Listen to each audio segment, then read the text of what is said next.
नमस्कार, स्वागत है आप सभी का। आप देख रहे हैं एनएमएफ न्यूज, आपके साथ मैं हूं नमता चौधरी। भारत में घुसपैठ और घुसपैठियों का मुद्दा अब दिन पर दिन बढ़ता जा रहा है।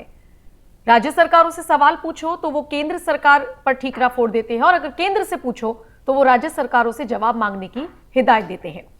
मुद्दा दिन पर दिन बढ़ता जा रहा है, लेकिन समझना होगा कि भारत के लिए ये बहुत बड़ा खतरा है। हाल फिलहाल खुद अमित शाह ने इसका जिक्र किया। उन्होंने मुस्लिम आबादी का जिक्र किया और कहा कि प्रजनन दर की वजह से आबादी नहीं बढ़ रही है, बल्कि इसके पीछे का कारण है जिस तरीके से घुसपैठ हो रही है।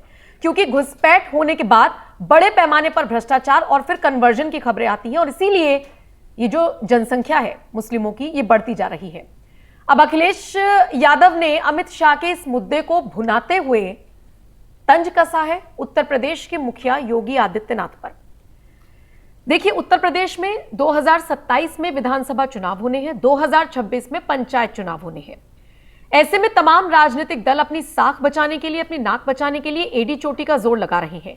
लेकिन इन सबके बीच भाषा की मर्यादा कैसे इधर से उधर हो रही है, यह हमें समझना भी होगा, देखना भी होगा और सुनना भी होगा।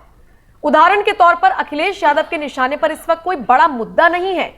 उनके निशाने पर सिर्फ उत्तर प्रदेश के मुख्यमंत्री योगी आदित्यनाथ हैं। मतलब कुछ भी हो जाए, कोई भी मुद्दा उठ जाए, घुमा फिराकर वो योगी आदित्यनाथ को बीच में लेकर आ रही हैं और इसी के साथ उनके इस्तीफे की मांग कर रही हैं। हद तो तब हो गई जब अखिलेश यादव ने भाषा की सारी मर्यादाओं को लांघते हुए चुने हुए नेता को, मुख्यमंत्री को घुसपैठिया बता डाला, और उसके बाद अब प्रदेश की जनता में रोष पनप रहा है। मतलब जनता का यह मानना है कि कभी पीडीए चिल्लाना, दलितों के लिए 2012 से 17 में अखिलेश सरकार ने ऐसा क्या किया जो वो 2027 से पहले पीडीए चिल्ला रही है। गोरखपुर में बसने वाले वो 5 गांव जिनकी आबादी लगभग 4 से 5 हजार है, वो वनटांगिया समुदाय जिनको कोई देखता नहीं था, पूछता नहीं था, वो तो पिछड़ा वर्ग है ना, उनके लिए अखिलेश यादव की सरकार ने क्या किया था जो इस वक्त वो पीडीए चिल्लाते हैं। और अब इससे भी पेट नहीं भरा, मतलब उनके लिए योगी आदित्यनाथ की सरकार ने इतना कुछ कर दिया, वो सारी चीजें देखते हुए इससे भी पेट नहीं भरा तो अखिलेश यादव सीधा घुसपैठिया बता रहे हैं योगी आदित्यनाथ को। कह रहे हैं कि वो तो खुद उत्तराखंड से आए हुए हैं। मतलब आपको यही नहीं पता है कि ये कितना सेंसिटिव मुद्दा है। अब प्रदेश की जनता तो यही सवाल उठा रही है कि हर चीज को इतना लाइटली लेना, इतने हल्के में लेना और फिर इस पर सीधे सीधे योगी आदित्यनाथ को घेर लेना, ये कौन सी राजनीति का पार्ट है, ये थोड़ा समझाइए। ये सवाल लोग अखिलेश यादव के सामने उठा रहे हैं। सुन लीजिए अखिलेश यादव ने योगी आदित्यनाथ को लेकर क्या कुछ कहा। जनता पार्टी के पास सब फर्जी आंकड़े हैं। अगर भारतीय जनता पार्टी के आंकड़े मानोगे तो डूब जाओगे आप। जो लोग पलायन के आंकड़े दे रहे हैं, हमारे यहां भी घुसपैठी हैं यूपी में, मुख्यमंत्री जी उत्तराखंड के हैं।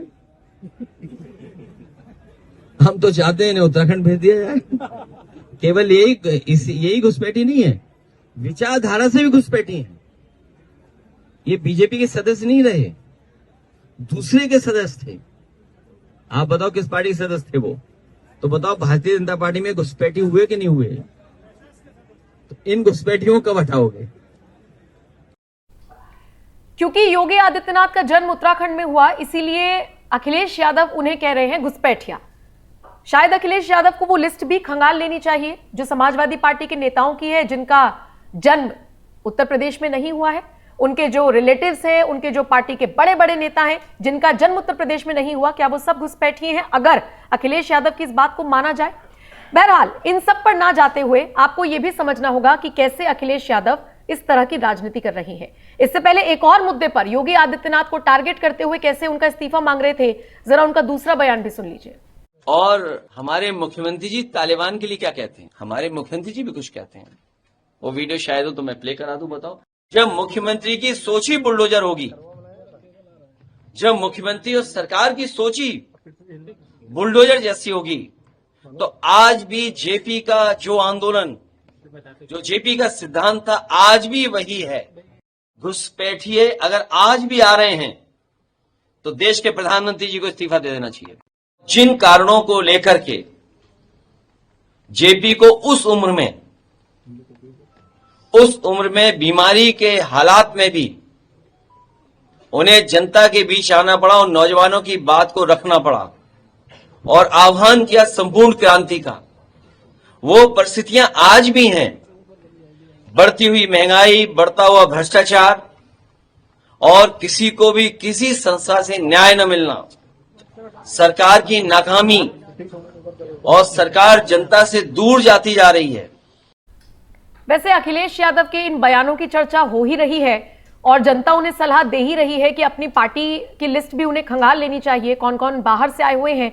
तो यहां पर आपको एक और जानकारी देते चलें कि अखिलेश यादव की पत्नी डिंपल यादव का जो परिवार है या उनकी जो पृष्ठभूमि है वो भी उत्तराखंड की ही है। ऐसे में अब उन्हें किसको घुसपैठिया कहना है और किसको नहीं, ये उन्हें समझना होगा। ये सलाह उनको लगातार दी जा रही है। लेकिन इन सबसे इतर देखिए, मुद्दों की जो राजनीति है चुनावों के दौरान अगर वो हो तो ज्यादा अच्छा लगता है और शायद इसीलिए योगी आदित्यनाथ तो वही कर रही हैं, कर्म कर रहे हैं। फल की चिंता उन्होंने करनी छोड़ दी है और इसीलिए वो सिर्फ और सिर्फ हर वर्ग को आगे लेकर कैसे चलना है इस पर ध्यान दे रही हैं। इसी कड़ी में हाल ही में एक मुस्लिम परिवार को सम्मानित भी किया गया था और उसके बाद बहरहाल योगी आदित्यनाथ का फोकस इस बात पर है कि कैसे सबका साथ, सबका विकास और सबका विश्वास उसको साथ में लेकर आगे बढ़ा जा सके। सुनिए योगी आदित्यनाथ के एक ऐसे ही बयान को और समझिए दोनों नेताओं की राजनीति में इस वक्त कितना फर्क है। जब समाज में जाति के नाम पर बांटने की एक दुष्प्रचार किया जा रहा हो, दुष्प्रवृत्ति पैदा हुई हो, अपने स्वार्थ के लिए देश को नुकसान पहुंचाना,